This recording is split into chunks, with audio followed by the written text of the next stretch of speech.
was 20 years old, impregnated a 13-year-old, got the away from her.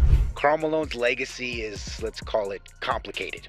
Back in the day, way back in the day, before he even got to the NBA, he, as a 20-year-old college student, got a 13-year-old girl pregnant. Was he 13 or 17 at the time? I think He was 20 at the time. 20.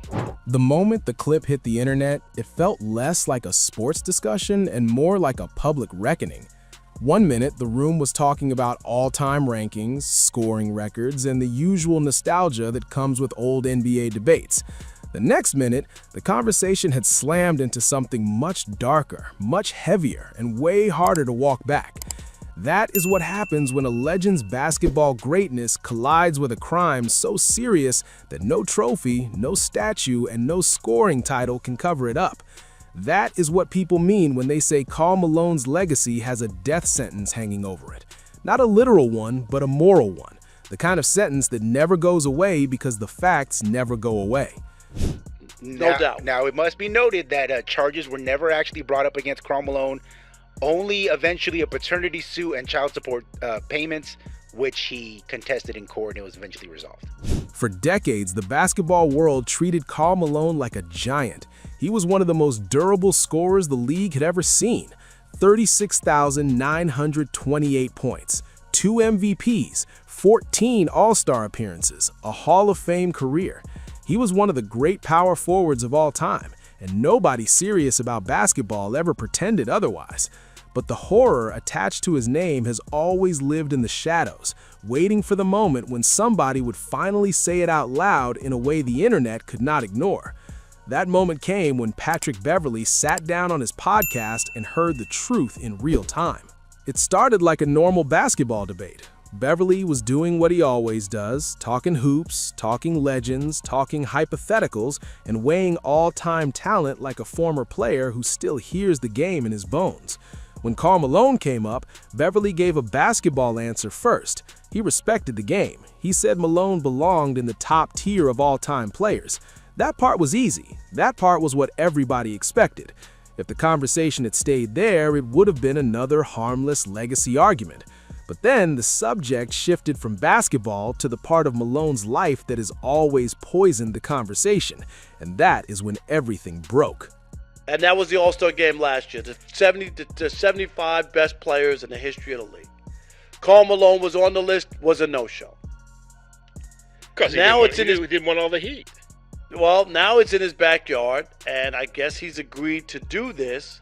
The words that froze Beverley were short and devastating. He got a young one pregnant.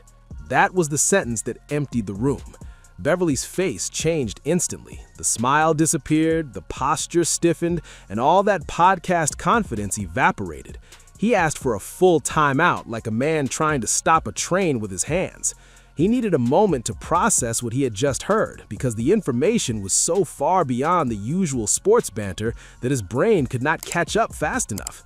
He asked the obvious question next, hoping there had to be some kind of misunderstanding. Was he 16? Was he a teenager too? The answer came back cold and clean. He was 20, and that was the end of the defense. That is the part that made the clip explode. It was not a planned takedown. It was not a rant.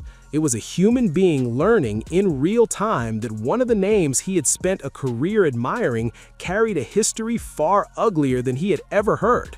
Beverley did what the public often does not do. He reacted honestly. He did not pretend the information was neutral. He did not try to soften it into a vague off-court controversy. He said what the rest of the room was thinking. That does not seem cool to me. No one in that studio could argue with that because the facts were already too ugly to spin.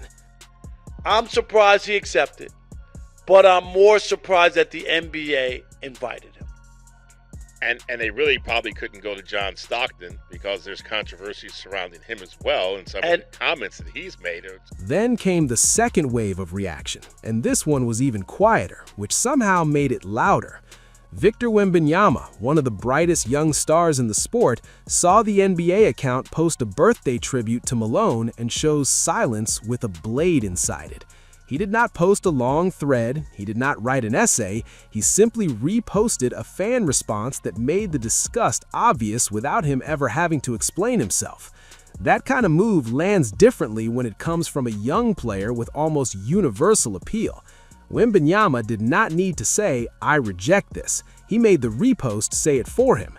And because he's from the generation that grew up with full internet visibility, full access to receipts, and very little patience for old league hush money energy, his silent cosign felt like a generational reset. Now, Karl Malone's not in jail. He hasn't been convicted of anything, and we're not saying any of that. I don't want anybody to misconstrue what we're talking about.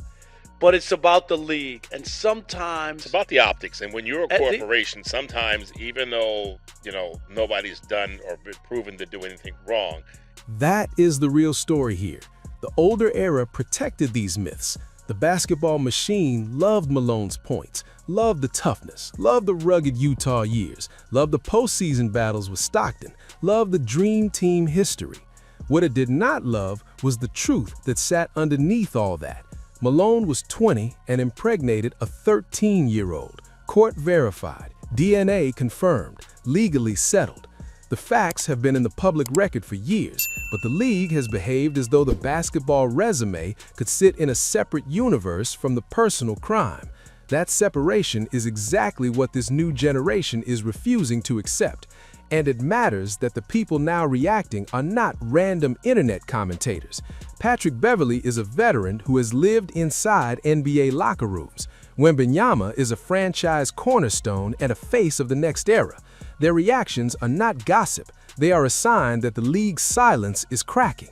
Once the younger players start openly acknowledging what happened, the old rituals of polite ignorance stop working.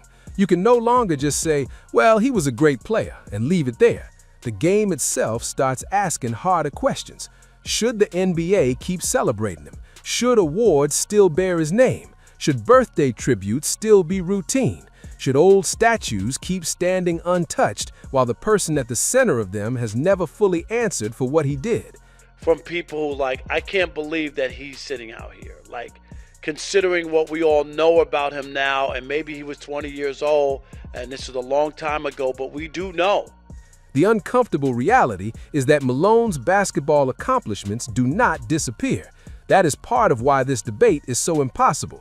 He was a monster on the floor. He changed games. He put up numbers that will live forever in the record books.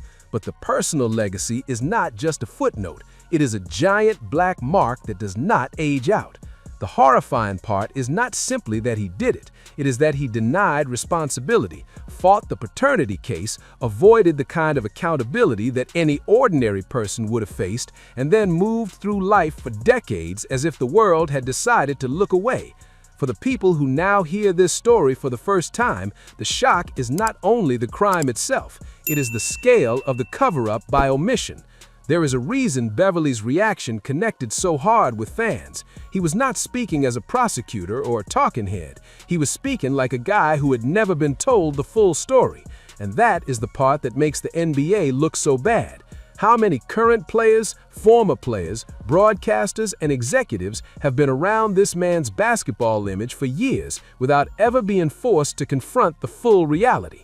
If Beverley did not know, then the silence has been working exactly as designed. It has kept the ugly parts buried beneath the highlights. The story of Malone's son adds another layer that makes the whole thing even harder to stomach. Demetrius Bell grew up without his father, without real support, and with the burden of a last name he never asked for. He later described the situation with a kind of bleak acceptance that says more than anger ever could. That line about his mom going to the sperm bank is funny only in the darkest possible way. It is the kind of statement a child grows into when he has spent years trying to make peace with absence. Bell built his own path anyway. That is the part that stings the most. The man Malone left behind made something of himself despite the silence, while the father who abandoned him kept getting honored by the sport.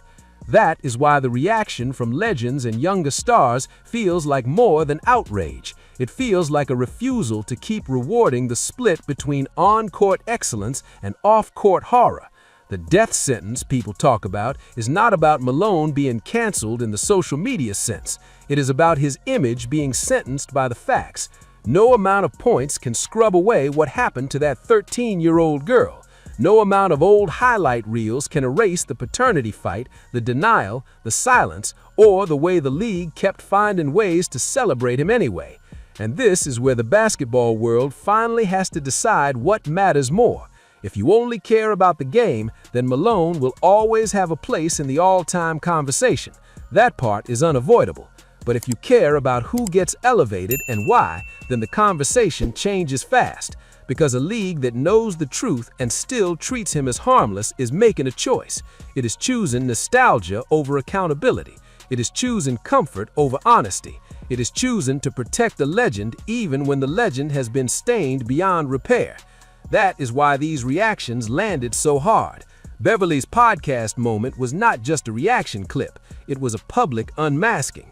Wembanyama's repost was not just a social media gesture, it was the sound of a younger generation saying enough. The old script is breaking. The new players do not owe that old silence anything. They are not interested in pretending the off-court horror is separate from the basketball glory. For them, the totality of a person matters. And once that standard is set, a man like Karl Malone cannot survive inside the same mythology he lived in for decades. There is no neat ending to this story because the facts are too ugly for neatness. The basketball resume is real. The crime is real. The damage is real. The long public silence is real too. And all of it together creates the kind of moral collapse that no documentary montage can smooth over. The reaction from NBA legends is not just a condemnation. It is a delayed honesty. It is about finally saying what should have been said years ago.